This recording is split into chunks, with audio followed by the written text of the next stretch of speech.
Write what you know gets bandied about quite a lot. But what does it really mean? Does it mean you only write about things that you remember or things that happened to you? And we're back. I've got some good work done on the story that I'm excited to share with you, some new things that I've added and changed that I thought you might want to be aware of. On page 1, the very first page of the story, 3 paragraphs in, 1, 2, 3, yep, I've added a simple line at the end, and now I wish I hadn't.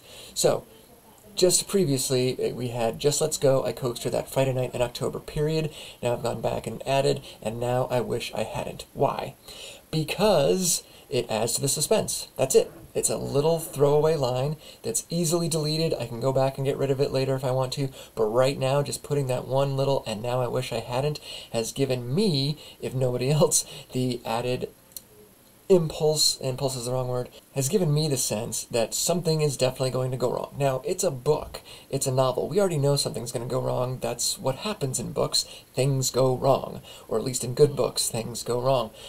This is just a reminder to myself, if nothing else, now I wish I hadn't. So something's going to happen that is going to make this character go, man, we really should have stayed home. It's a simple trick. And again, we may end up cutting it in the final version, but for right now, it serves as a reminder to me that I have to make sure things go wrong. Now, there are several things to address on this next page here. I'm just going to go down in order. Number 1, if you're looking at the yellow highlights here, so let's get our stuff together. Typically, if it were me, and it is, typically, I would say the word shit here. I would say, let's get our shit together and head out. I'm not choosing to do that this time for a couple of different reasons. One, again, I want this to be, because this is an educational, what do you want to call it? Because this is an educational endeavor, I want this to be as accessible to as many people as possible, and believe it or not, there are still people who still can't handle the word shit. Even though I'm saying it, you know, I'm just going to leave it at stuff. The second thing, though, is this feels like we're headed in a YA direction and a young adult direction, and if that's the case, then the fewer words like that I can include in my manuscript, the easier it will be to get into schools and libraries. That might be frustrating to you. It's certainly frustrating to me. Certainly, now, when it comes to libraries, you get a lot of latitude when it comes to libraries. But when it comes to school libraries, you have to be aware, if you're pursuing young adult, that there are things they will not purchase because of the content. Typically, that has to do with sex, but depending on the library, on the individual librarian, it could have to do with language. So, just again, to keep this as broad as possible, I'm just going to use stuff for the time being. It's also a nice little exercise for myself to see if I can write in a voice that doesn't include swearing, which I typically do. We can try to sneak into a movie or talk Benny into giving us a free rental at Blockbuster. Why am I highlighting that? Because talking Benny into a free rental at Blockbuster puts us in a very specific time frame, right? It's only, you know, what, 80s probably for Blockbuster, and probably ending somewhere in the late 90s. Blockbuster wasn't around for that long, maybe even going into the 2000s a little bit. I haven't done the research yet exactly.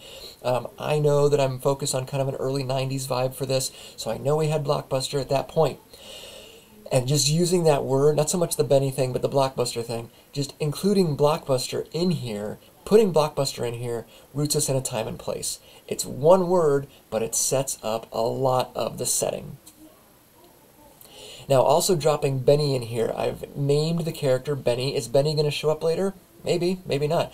This, again, as you might remember from previous episodes, is just another seed. I named the character instead of trying to just, oh, we could go get a movie from Blockbuster. Sure, you could.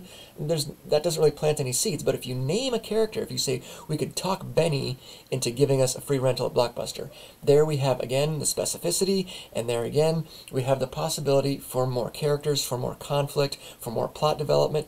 Who knows? Benny may never make an appearance in this book, but at least he's there now, and I can use him later if I want to.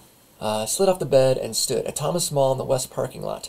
I highlighted Thomas Mall in the West parking lot and the carnival that they're going to because that's a real thing. Thomas Mall, back in my youth, my misspent youth, was a mall in my hometown where in the West parking lot there would be carnivals from time to time. That's where they always set up the haunted houses during Halloween. I know it was still there in 1988 because in Halloween of 1988 was the first time I went on a date with a girl from high school, and it was very exciting. We had a good time. And that's where all that stuff happens. So that's a real thing. And I wanted to highlight that to bring up this idea of write what you know. Write what you know gets bandied about quite a lot. But what does it really mean? Does it mean you only write about things that you remember or things that happened to you? Of course it doesn't. Writing what you know should also include things that you know emotionally to be quote-unquote true for you. We're not going to get into the objective, subjective, what's truth, what's not truth. What's true for you? These feelings I had when something happened, those are true for me, so I'm going to include them. It can also include those memories. I have a very clear memory of the Thomas Mall parking lot during the haunted house that I went to on this first date. Remember that super clearly. I also remember going there with my friend Bill in 8th grade, and how pissed I was, this is probably going to be in the book, how pissed I was that when we went into the Hall of Mirrors, he figured out how to get through it really quickly, and I'm like, well, that wasn't fun, dude. Like, I came here to have a good time, and you made it too easy. So I'll probably end up putting that in there. I will also probably include the free samples of what the hell, international coffee that somebody was giving out. Like, it's free. We don't have any money, so we took it. It's like 110 degrees out, and we're sitting here sipping this hot coffee. It was ridiculous, but it was free. So write what you know. Does include memories, physical places, but it should also include emotional memories, which we'll talk about again in another episode. Last thing I want to point out on this page, got your bus pass. I just randomly decided they're going to ride the bus.